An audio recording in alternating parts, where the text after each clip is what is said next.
4. Big squares naman. Okay. Or, siguro sa mga doktor na 300, 150, 175, 60, 50, ay siguro ang line. Huwag niyong tandaan nyo. Tandaan niyo yun pag clerk intern na kayo. Ngayon, ang tatandaan nyo, it's this.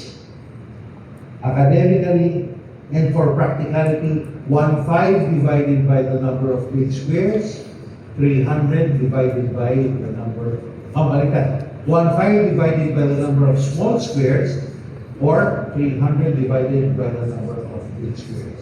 To get your heart rate. And to do it, what is the most accurate way of determining heart rate? No, direct auscultation for 1 full minute. 1 whole minute.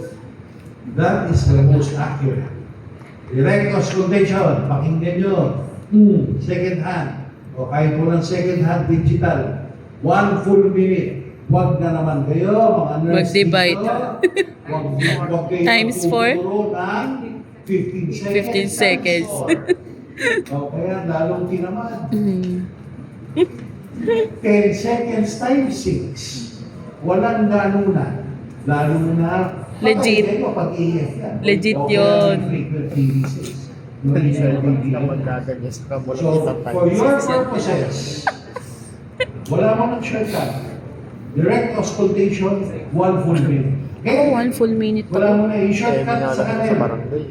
That is acceptable Pero 1 full later, minute to. not at your level.